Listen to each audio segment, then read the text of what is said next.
بسم الله الرحمن الرحيم إن الحمد لله نحمده ونستعينه ونستغفره ونعوذ بالله من شرور أنفسنا ومن سيئات أعمالنا من يهده الله فلا مضل له ومن يضلله فلا هادي له ونشهد أن لا إله إلا الله وحده لا شريك له ونشهد أن محمدا عبده ورسوله أما بعد السلام عليكم ورحمة الله تعالى وبركاته Bismillahirrahmanirrahim.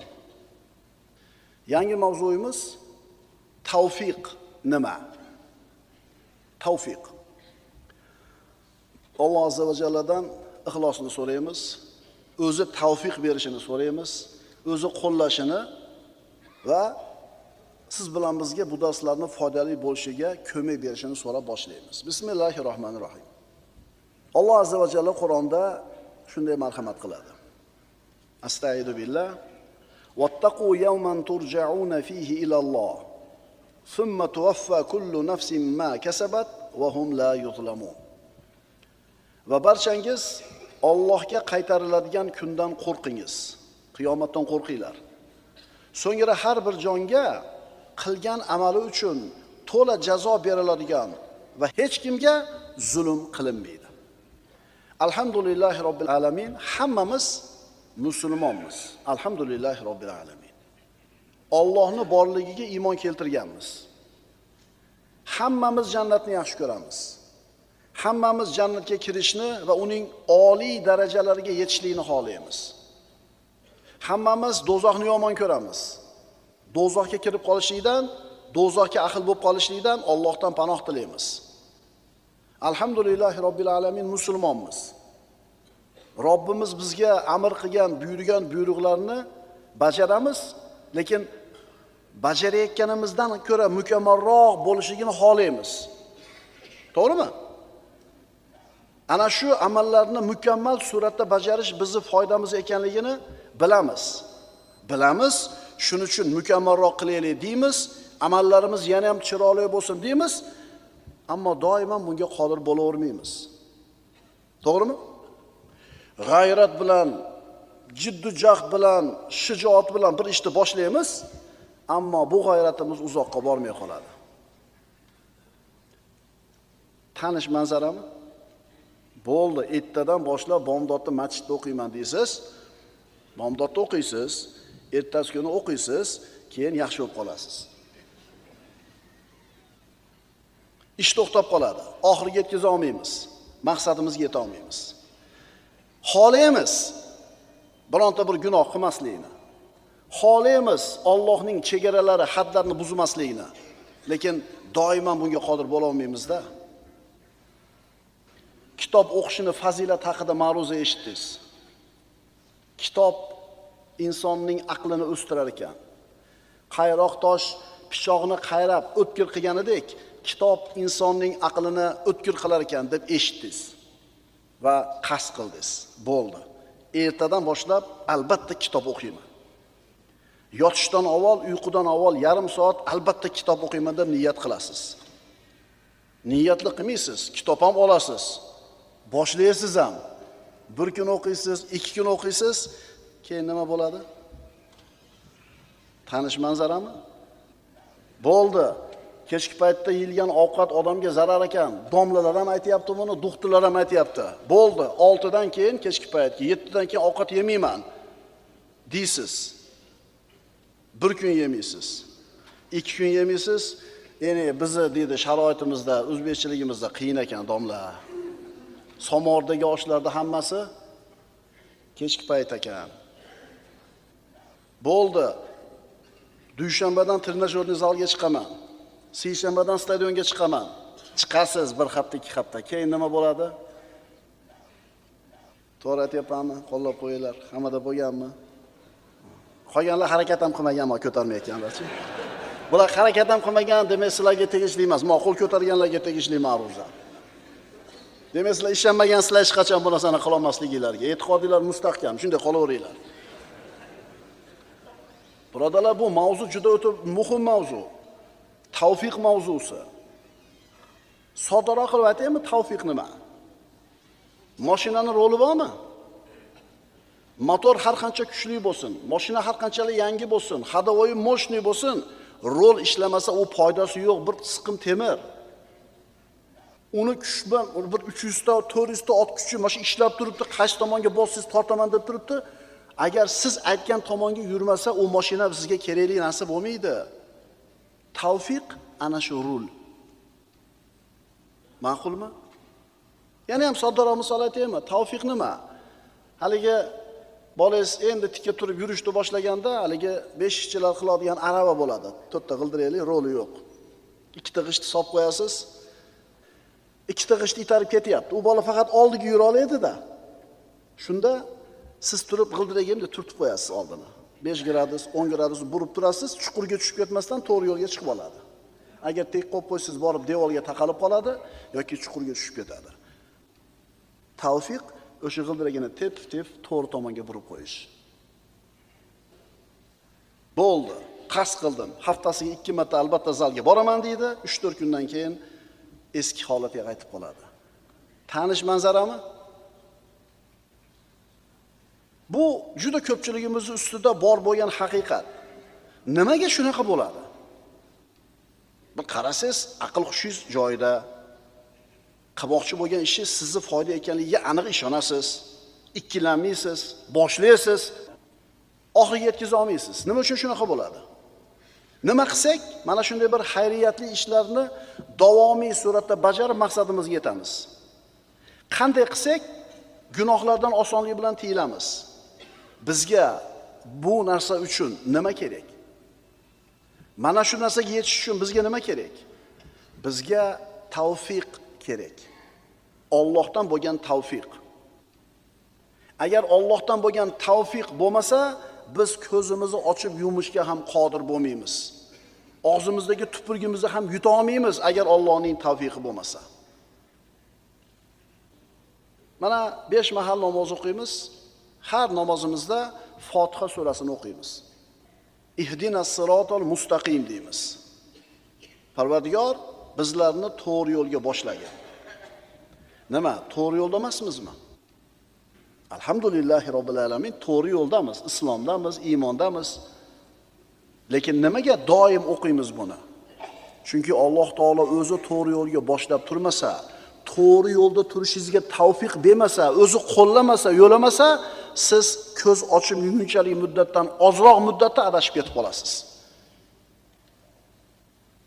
Agar Alloh taoloning o'zi bizni to'g'ri yo'lga boshlamasa, o'zimizni holimizga tashab qo'ysa, holimizga voy bo'ladi. Agar Allohning tavfiqi bo'lmasa, adashib ketishligimizda shak shubha yo'q. Biz bu yerda tavfiqning ta'rifini o'qiymiz. Tavfiq haqida ummatning ulug'lari aytgan so'zlarini o'qiymiz. Va nima qilsak, tavfiq egasi bo'lamiz. Tavfiq nima? Tavfiq so'zining lug'aviy ma'nosi. Lisanul arabda aytiladi: "Vaffaqahullohu subhanahu lil khayr, alhamahu va huwa minat tawfiq." Alloh uni yaxshilikka muvaffaq qildi, uni yaxshilikka ilhomlantirdi. Mana shu narsa tavfiq deyiladi. Alloh sizni o'zi yaxshi ko'rgan, o'zi rozi bo'ladigan yaxshi ishlarga yo'llab qo'yishi, ilhom berishi tavfiq deyiladi. Mu'jamul Vasitda keltiriladi: "At-tawfiqu minallohi lil 'abd saddu tariqash shar va tashil tariqil khayr." Alloh tomonidan bandaga bo'lgan tavfiq yomonlik yo'lini to'sib, yaxshilik yo'lini oson qilishlik. Tavfiq yaxshilikka bo'lgan ilhom. Tavfiq hidoyat qilish, to'g'ri yo'lga boshlash, yordam. Tavfiq qo'llashlik va muvaffaqiyat. Tavfiq yomonlik yo'lini to'sish, yaxshilik yo'lini osonlashtirish. Vaffaqahulloh, Alloh uni muvaffaq qildi. Tavfiq berdi. Nima degani? Yo'l yo'rg'ini Alloh taolo ochib qo'ydi. Alloh unga tavfiq berdi deymiz. Ya'ni ana shu tavfiq olgan odamni shu ishni qilishga ilhomlantirdi, qadamlarini to'g'riladi va intilayotgan ishlarida muvaffaqiyatga yetkazdi. Tavfiq bu haqni bilishlik. Alloh tavfiq bergan odamgina haqni taniydi. Endi haqni tanib qo'yishlikni o'zinglar komil tavfiq emas. Chunki haqni tanib turib amal qilmaslik ham mumkin-da. Tavfiqning komil ko'rinishi haqni taniysiz va unga amal qilasiz. Demak, tavfiq so'zi umumiy suratda iymon, amal, taqvo, Allohning roziligi, baraka va hamma yaxshiliklarga bo'lgan ilhom. Biz birodarlar tavfiq deganda umumiy insonni Allohning roziligiga olib boradigan ikki dunyoning xayriyatlarini qo'lga kiritishlikni nazarda tutyapmiz. Xo'p. Tushunarli bo'ldi tavfiq. Endi savol bor. Kofirlar ham bu dunyoda ko'zlagan maqsadiga yetyapti. Ularga ham ilhom berilyapti. Ular ham ko'zlagan maqsadiga yetishyapti. Ularniki ham tavfiqmi? Yo boshqa narsami? Qarasangiz, ayni tavfiq, chunki bular ham ko'zlagan maqsadiga yetyapti. Kofirlarni mana shu dunyo maydonida qo'lga kiritayotgan yutuqlarini ham tavfiq desak bo'ladimi? Ya'ni qarasangiz, dunyoda hamma xayriyati bor ularning qo'lida. Dunyo xayriyatlaridan foydalanishida ular hammadan peshqadam. Boyligi bor, sog'ligi bor, mansabi bor, quvvati bor, boshqa shunaqa ne'matlari bor. Ular ham tavfiqmi? Yo'q. Biz nazarda tutayotgan tavfiq bu emas.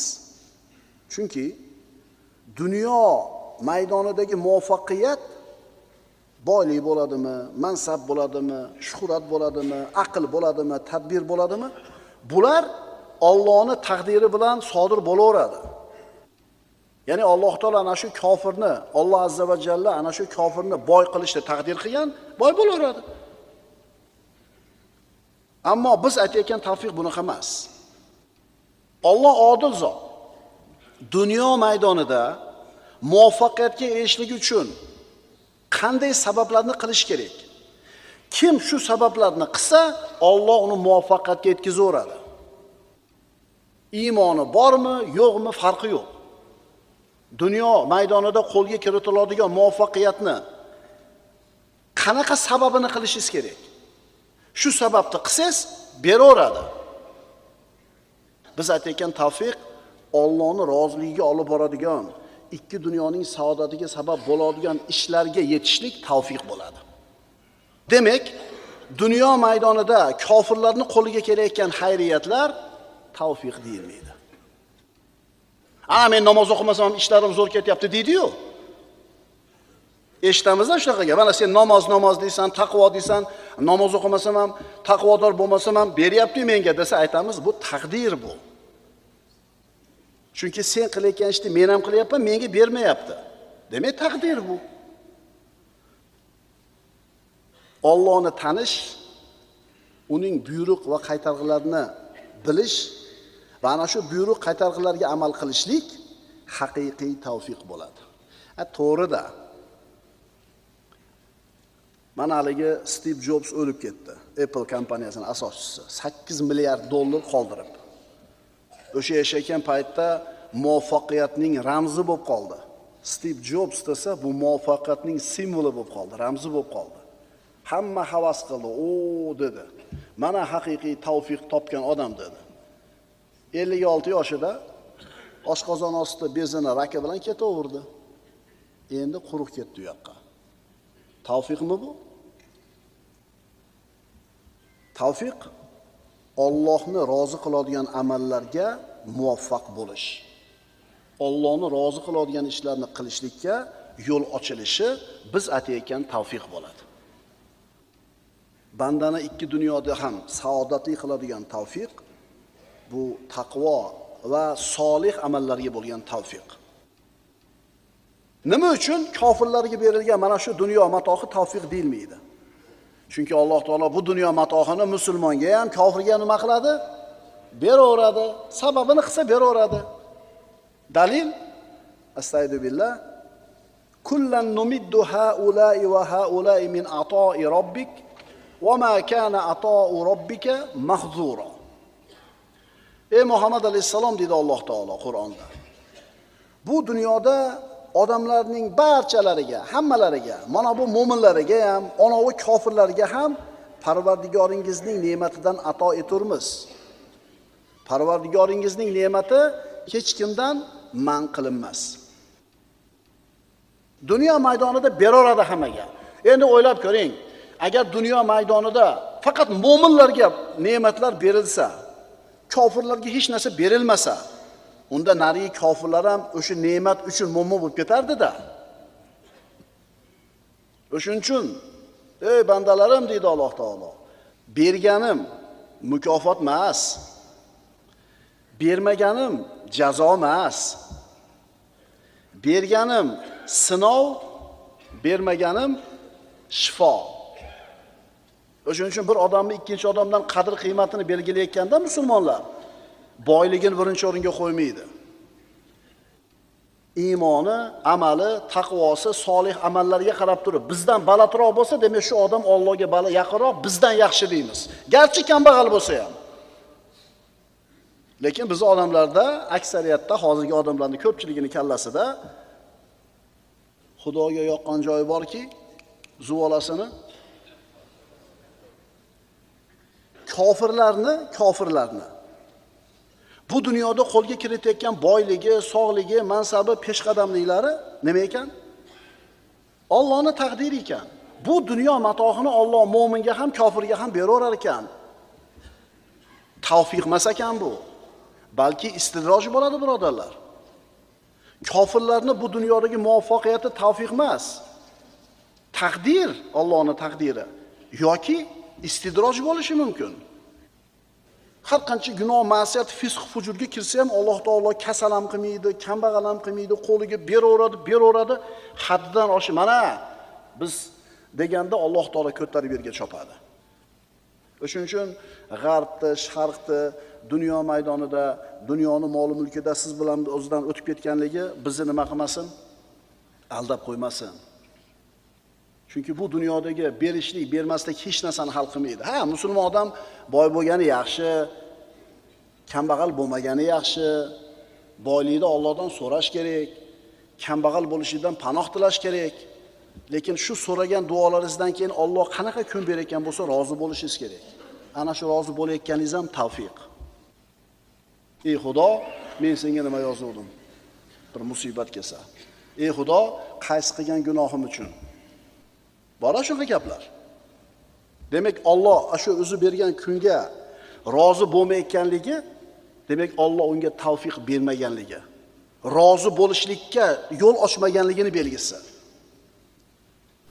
Eskilarda so'kishi bo'ladi, deb betofiq deb qo'yadi. Eshitganmisizlar baramata shu? Deb betofiq deydi. Endi tushundinglarmi nimaligini? Betofiq degani Alloh uni o'zini holiga tashab qo'ygan odam. Allohning hisobidan chiqib ketgan odam, tugagan odam degani bu. Ve betofiq deydi. Birodarlar, agar Allohning tavfiqi bo'lmasa, tupurgingizni yuta olmaysiz.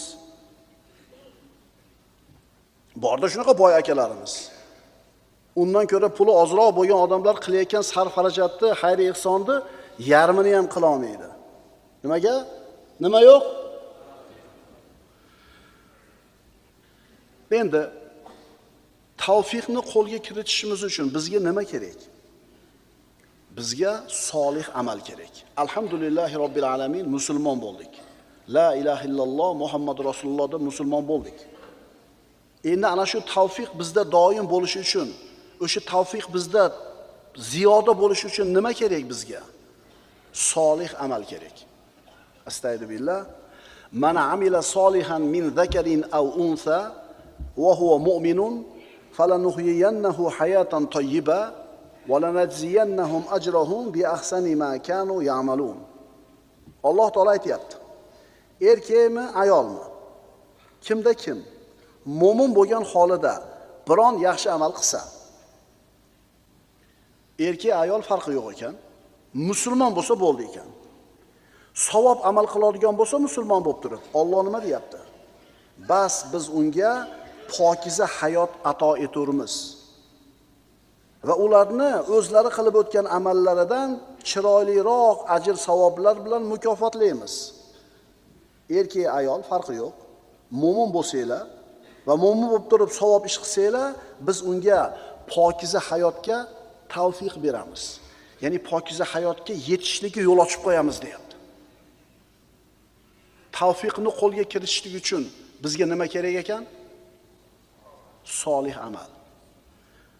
Oyatdan ma'lum bo'lyaptiki, tavfiqning asosi solih amallarni qilish.